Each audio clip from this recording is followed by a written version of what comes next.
Всем привет-привет! У нас сегодня случай очень сложный. Молодой человек, 14 лет, привела мама ко мне с просьбой о помощи. Говорит, вот ногти в таком ужасном состоянии. Первое, что я вообще увидела, это когда администраторы мне скинули фотографию вот таких вот ногтей, там в уголочке я разместила. Понятно, что они там распарены, но, конечно, меня это немного удивило. В общем, провела она его и рассказывала о том, что и маникюр ему сама делала, вот там остались какие-то пропилы. И сам он постоянно что-то нервничает, ковыряет, и ногти уже выглядят, ну, прям, скажем, совсем не очень. Как видите, вот в некоторых местах пластина расковырена до такой степени, что часть ее просто выдрана, ну, вот не хватает. И все это нужно восстанавливать, и главное, что людям абсолютно непонятно как. Потому что выглядит это все так, как будто уже состояние безвозвратное. Но хочу сказать, что у нас тут будет целых 3 приема, и результат будет как раз-таки уже к 3-му разу очень-очень заметный. Вот запомните вот этот палец, на котором тоже все раскурочено. Я даже не знаю, какие слова здесь употреблять. В общем, тут даже можно, наверное, ничего не комментировать. И если вдруг случилось так, что у вас есть похожая проблема, я хочу, чтобы вы знали, что эти проблемы решаются. И, честно сказать, мастер маникюра здесь весьма второстепенную роль играет. Я, конечно, объясняю таким клиентам, я очень долго с ними разговариваю, особенно на первом приеме, это бывает часа 3, вот не поверите, да, потому что нужно просто объяснить, что в этом для них нет пользы, в этом для них нет блага, и вот это ковыряние, и да, вот смотрите, какая там дырень, трещина, да, и вот это ковыряние, оно никак не поможет им решить их проблему. Ну, то есть в нашем случае молодой человек ковыряет ногти, когда переживает из-за учебы, из-за экзаменов, да, у него какие-то планы на жизнь, он собирается поступать, хочет стать то ли медиком, то ли политиком, ну и то здорово, и то классно. Вот, и, конечно, он ко всему относится очень так волнительно. Но важно такому человеку объяснить, что от того, волнуется он или нет, экзамены сами не сдадутся.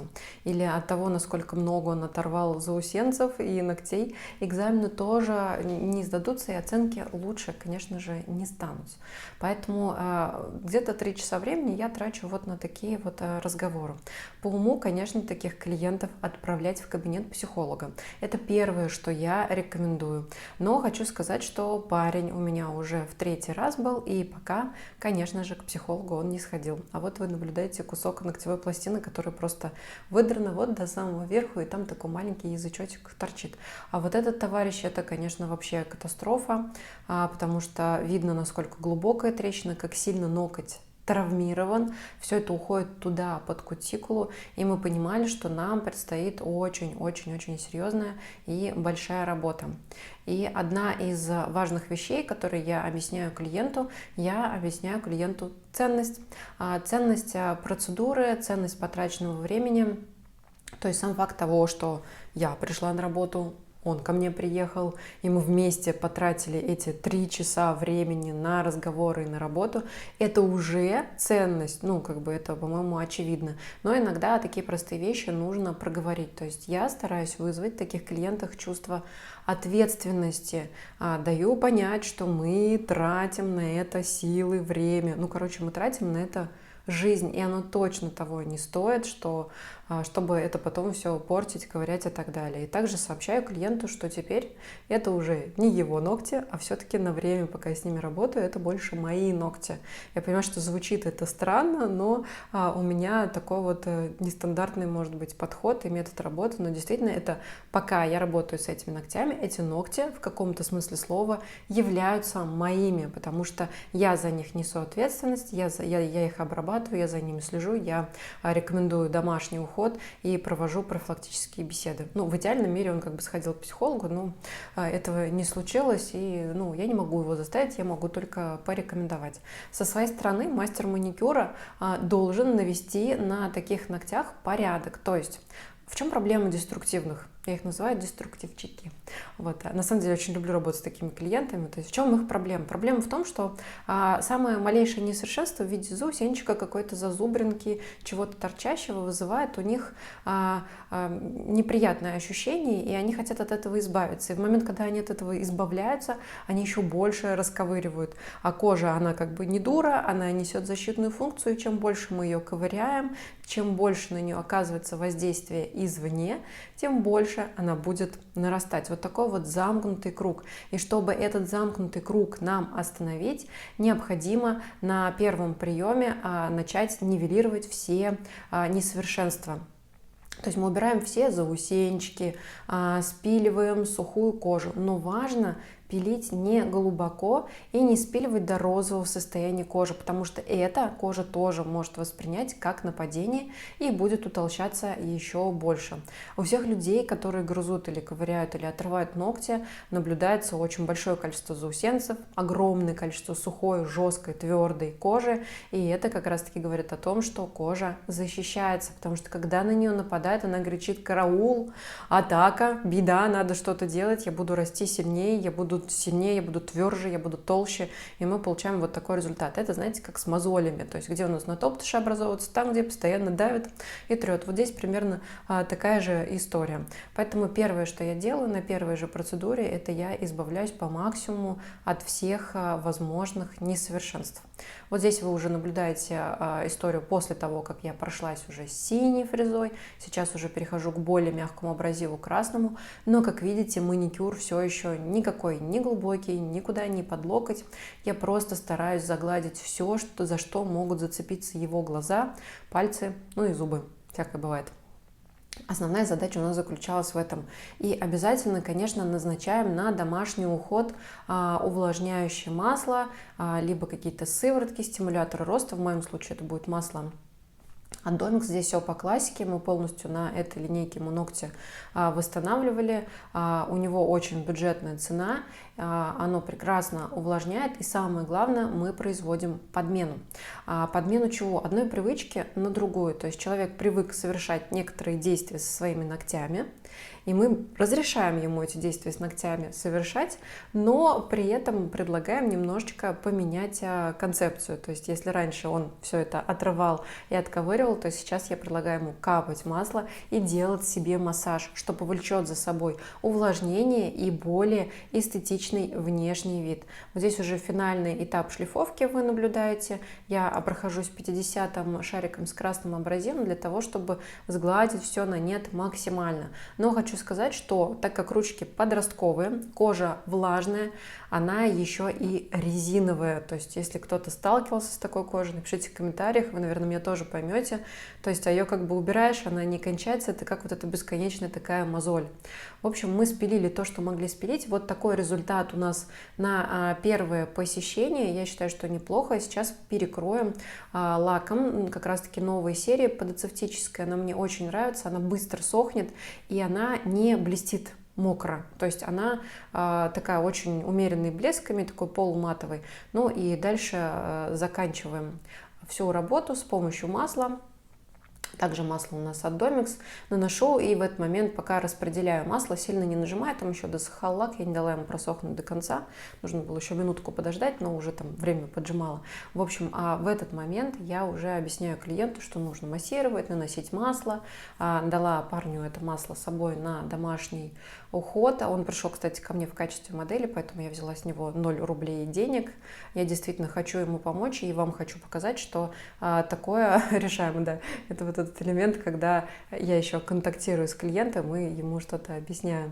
В общем, он ушел и пришел еще где-то дней через 10-12 вот в таком состоянии. Кто-то скажет: фу, какой кошмар, я скажу, что уже кое-какой результат у нас есть.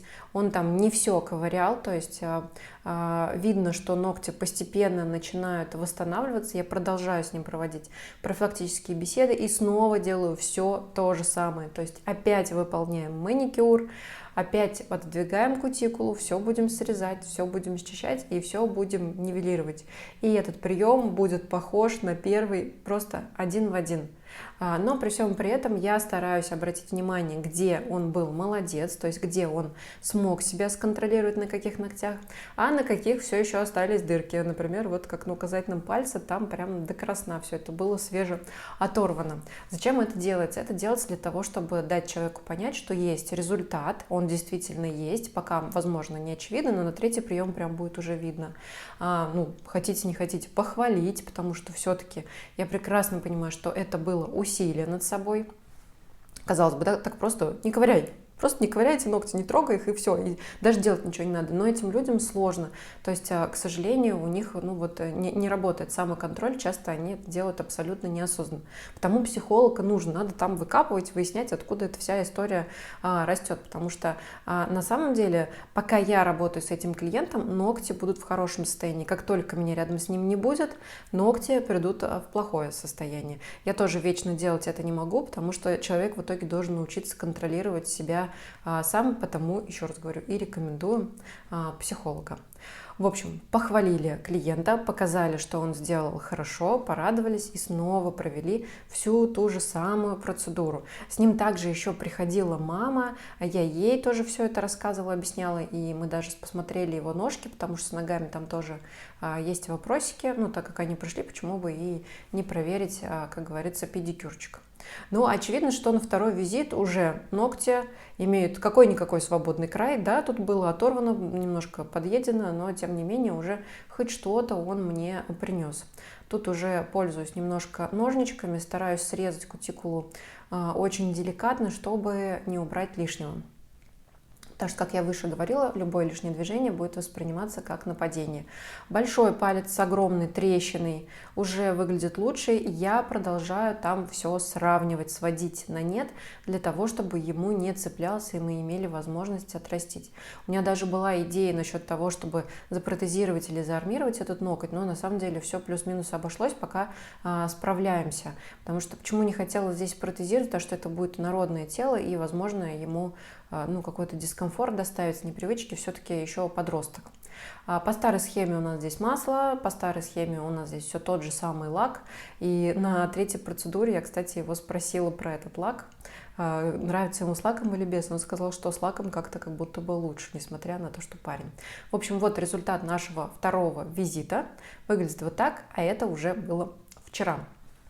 То есть, чтобы вы понимали, вчера было 24 февраля, и вчера я делала ему обработку ногтей номер 3. И вот здесь уже очень хорошо видно динамику, все вмятины, которые были, все потихонечку отросло, у нас появился такой приличный свободный край, лак даже чуть-чуть еще остался на ногтях, но он, видите, очень тонким слоем ложится и достаточно так нейтрально смотрится, даже когда немножко начинает облезать. Но тем не менее, тут прошло 12 дней с прошлого маникюра, вполне себе неплохо. Вот здесь я ему показываю, насколько уже у него отросло, то есть где-то 1/3 ногтевой пластины уже восстановилась, то, что бугры, это все потихоньку будет срастать.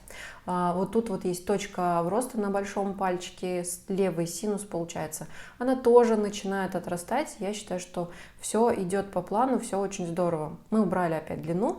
Снова сейчас выполним маникюр. Я уже здесь его целиком показывать не буду, потому что это по кругу абсолютно все одно и то же. Но самое классное, что в конце у нас будет заметный, прям уже очень-очень сильно заметный результат, который смог заметить уже он, и смог он порадоваться. То есть он понял, что это имеет результат, не сразу, но понял, что это имеет результат, и что дальше все так или иначе будет хорошо.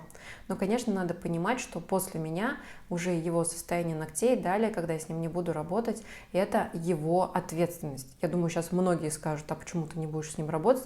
Потому что я парня брала моделью.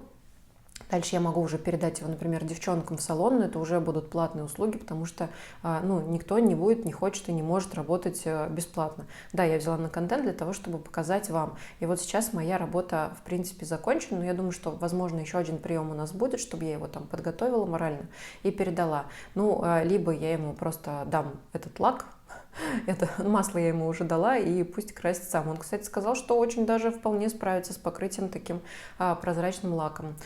И его это вообще нисколько не смущает. Я ему сразу объяснила, что это подо-серия, что это не какие-то там дамские штучки, а вполне себе такой нормальный, ухаживающий, аккуратный лак.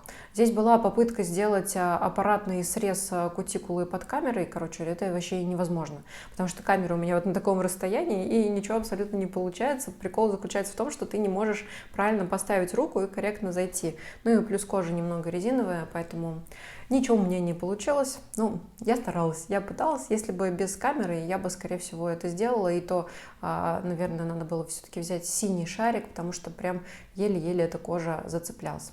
Ну, это на самом деле все уже абсолютно не важно. Главное, что мы добились результата. А у меня на монтаже зачем-то ненужный кадр, ну ладно.